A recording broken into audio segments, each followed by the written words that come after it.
मुख्तार अंसारी की मौत हो चुकी है।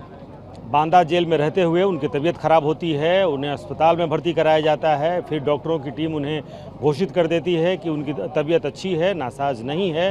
उन्हें फिर जेल भेज दिया जाता है और वापस से उनकी तबीयत ख़राब होती है, वापस से मेडिकल में भर्ती कराया जाता है, जहां पर आईसीयू में भर्ती कराया जाता है, फिर सीसीयू में भर्ती कराया जाता है और आखिरकार ये पुष्टि होती है कि उनकी मौत हो गई है। उसके बाद से पूरे देश भर में, चाहे वो बांदा से लेकर के और यहाँ गाजीपुर, जहाँ हम इस वक्त मौजूद हैं, गाजीपुर के मोहम्मदाबाद में, और मोहम्मदाबाद के उस कब्रिस्तान में हम मौजूद हैं जिसे कालीबाग कब्रिस्तान कहते हैं।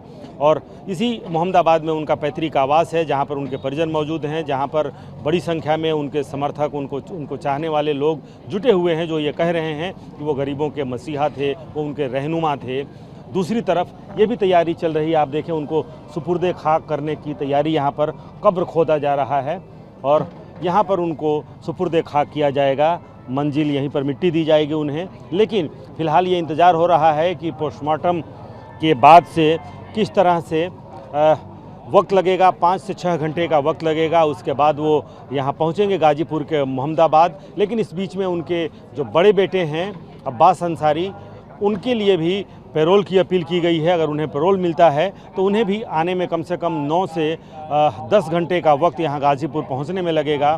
तो ये इंतज़ार किया जाएगा कि बड़ा बेटा भी यहाँ पहुँच जाए, क्योंकि छोटे बेटे उमर अंसारी जो बांदा में मौजूद हैं उन्हीं को सुपुर्द किया और उसके बाद से वो शव को लेकर के यहाँ पहुँचेंगे, जहाँ ना सिर्फ उनके घर पे, यानी कि गाजीपुर के जो मोहम्मदाबाद में जो उनका पैतृक आवास है, ना सिर्फ वहाँ पर लोगों का हुजूम है, बल्कि यहाँ पर भी आप देखें तो यहाँ भी बड़ी संख्या में लोग यहाँ पे इकट्ठे हो गए हैं, क्योंकि मिट्टी यहीं दी जानी है, मंजिल यहीं होनी है, उनको यहाँ सुपुर्दे खाक किया जाएगा। लिहाजा यहाँ कब्र खोदा जा रहा है और लोग ये इंतज़ार कर रहे हैं कि कब उनका शव यहाँ पे पहुँचेगा और आगे वो उनकी मंजिल में शरीक हो सकेंगे। हालांकि उनके परिवार वालों ने, चाहे वो उमर अंसारी हो या फिर मुख्तार अंसारी के जो बड़े भाई हैं सबीबुल्लाह अंसारी, उन्होंने ये कहा है, फिर उस आरोप को दोहराया है कि उनकी मौत ये नेचुरल मौत नहीं है, बल्कि उनके खिलाफ एक साजिश हुई, षड्यंत्र हुआ, उन्हें स्लो पॉइजन दिया गया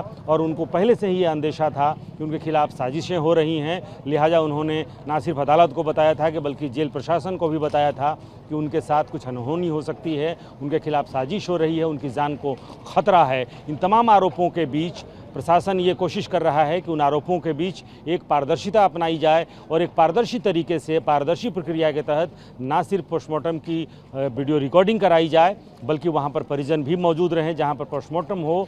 और इस प्रक्रिया के बाद से यहाँ पर इंतज़ार इस बात का कि कब मुख्तार अंसारी का शव यहाँ पे पहुँचे और लोग उनकी मंजिल में शरीक हो पाएँ। लोग धैर्य रखें, सब्र रखें, शांति बनाए रखें। TV9 भारतवर्ष से बातचीत करते हुए मुख्तार अंसारी के बड़े भाई साहब सिबतुल्लाह अंसारी ने ये कहा कि लोग सब्र बनाए रखें और कोई यहाँ खामखा प्रशासन खामखा डरा हुआ है और इतनी सुरक्षा और एहतियातन इतने कदम उठाए जा रहे हैं। देखिए, इतनी बड़ी संख्या में, अगर आप यहाँ से लेकर के पीछे तक देखें तो कितनी बड़ी संख्या में सुरक्षा के इंतजाम किए गए हैं। और ये जो मोहम्मदाबाद है, मोहम्मदाबाद की हर गली में या ये जो फाटक है, यहाँ पर पुख्ता इंतजाम किए गए हैं एहतियातन। आज शुक्रवार भी है, जुम्मे की नमाज भी है, लेकिन TV9 भारतवर्ष से ये के माध्यम से लोगों से ये अपील की है, मुख्तार अंसारी के समर्थकों से भी, उनके चाहने वालों से भी, जो बड़ी संख्या में यहाँ पर इकट्ठे हो गए थे, और उनसे ये कहा कि ना तो वो धरना देने जा रहे हैं, ना वो प्रदर्शन करने जा रहे हैं और ना ही वो किसी तरह का विरोध करने जा रहे हैं। अल्लाह को जो मंजूर था वही हुआ है। उनका भाई मुख्तार अंसारी शेर की तरह जिया है और शेर की तरह ही मर गया। अल्लाह सबका हिसाब करेगा, लेकिन लोगों से सब्र, धैर्य और शांति बनाए रखने की अपील की है। लेकिन दूसरी तरफ प्रशासन ने एहतियातन सुरक्षा के इंतज़ाम भी किए हैं और लगातार सुबह से ही, या यूं कहें कि देर रात से ही, हर गली में, चौक चौराहे या पुलिस को अलर्ट रखा गया है। लेकिन मैं फिर कह रहा हूं कि TV9 भारतवर्ष से एक्सक्लूसिव बातचीत करते हुए मरहूम मुख्तार अंसारी के बड़े भाई सिबतुल्लाह अंसारी ने कहा कि लोगों से, कि जो उनके समर्थक हैं, जो उनके चाहने वाले हैं, जो मुख्तार अंसारी को अपना रहनुमा समझते हैं, उनसे ये अपील है कि वो सब्र बनाए रखें। कैमरामैन कुणाल के साथ रुपेश कुमार, TV9।